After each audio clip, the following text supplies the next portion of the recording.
What's up guys, my name's Seth, you're watching Petrol 360, and today we finally have enough progress on the 64 F100 to give you guys an update.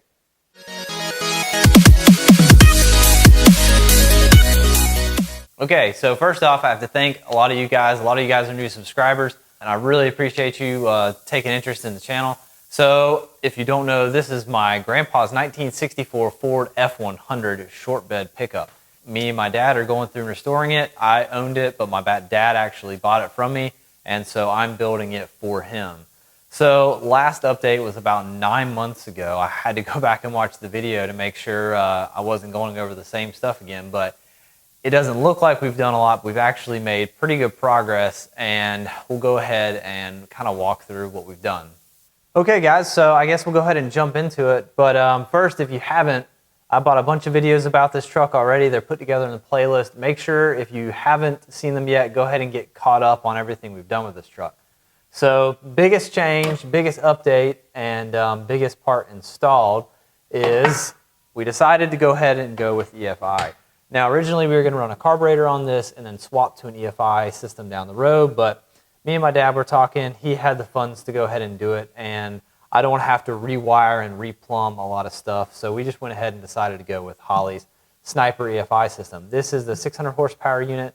Decided to go with this one over some of the other options. I've had a Phytech. You know, honestly, they work. You can't beat them. They work, but if you've watched that video, I wasn't the biggest fan of them.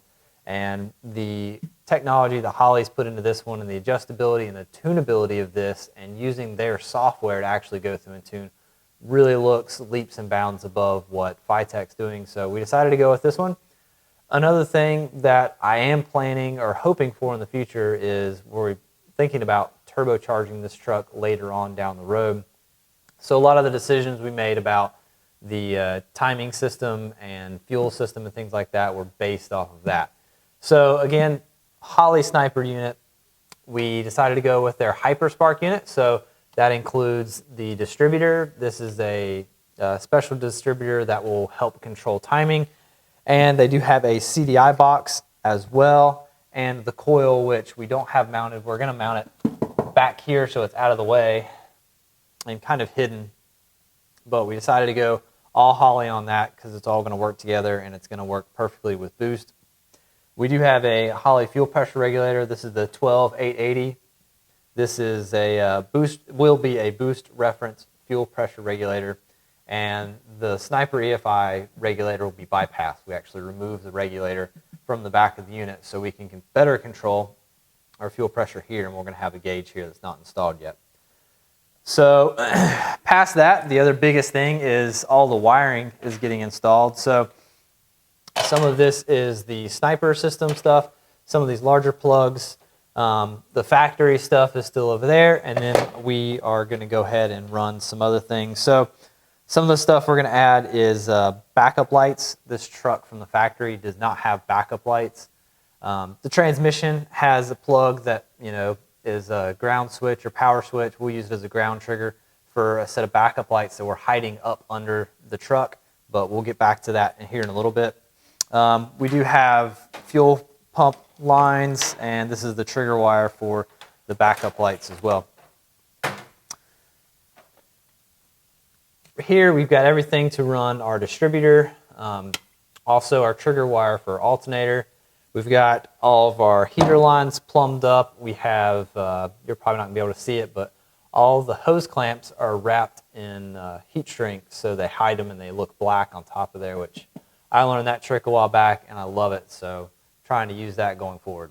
So I know in the last video we had quite a bit of the stuff on here, but we do have an aftermarket radiator. I've built a custom fan shroud that we're going to go on here because we are going to be using an electric fan. I decided to go with that over a mechanical fan just for space purposes, and building a shroud over a mechanical fan. It's a little bit outside of my ability. So this is I believe it's a 14-inch, I think it's a 1200 CFM. It's the biggest, baddest fan I could possibly find that wasn't super deep. So this should keep the truck cool, and we're not going to do it off the bat, but we're going to run AC in the truck, so we're keeping most of the provisions for AC, and we're going to have tons of room in the front here for the condenser. So that's all going to come later down the road though. Okay, so the back of the truck right now is mostly used for storage, but we do have the fuel pump in the gas tank. It is a Tank's in-tank pump system with a Walbro 255. So this is actually a gas tank for a Mustang, and so we're using the fuel sending unit for that. We've got most of that stuff plumbed up to the front. The axle is 100% ready to go. It's got fluid in it. We went ahead and had our drive shaft made. It's at my dad's shop, but that's all ready to go. The breather tube for it is on. I've got the shocks installed. The e-brake cables are installed. All the brakes are installed. The other thing is back here on the back of the gas tank, we decided to mount two LED brake or backup lights, and we're going to have those wired up to go off the switch off the transmission. Like I said, truck from the factory did not have backup lights, and we definitely want that because it's just one of those things that makes life so much easier while you're driving. And the other thing that actually I'm going to have to move the camera to see is that we have the back of the cab painted. So in the last video, I talked about the cab corners being rotted out on the bottom. So we replaced both of those, scuffed all this, and painted the back of the cab. I also painted the back of the bed because this is a different color. So this is a 64 truck. It was Academy blue. So a nice dark, not super dark, but just standard more blue. But in 65, they came out with this color. This is Marlin blue, and I absolutely love it. So we decided to go ahead and paint this because if we do decide to repaint the truck, this is the color we're going to go with, and this saves it so we don't have to pull the bed back off to do a really good paint job. So you're not going to see too much. You'll see it down in the corners, but the passenger side door is already a completely different color because it was off a different truck. So it's really not going to look too bad at all for right now, and it future-proofs us down the road. Okay, so climbing inside of the truck, we do actually have the battery installed on the frame rail, and we went ahead and swapped out this floor pan. It was pretty rotted out. For whatever reason, the passenger side tends to rot out a little worse than the driver's side on these trucks. So went ahead and replaced the steel, and we cut out this, the factory, I think F350s and stuff, the battery was mounted here, so there's provisions for it, and they sell a cover to go on top of it. So makes it quick access, easy to use, and it keeps the engine bay a little bit nicer looking. We are going to make like a box that this fits in to keep it a little bit nicer, cleaner, and drier.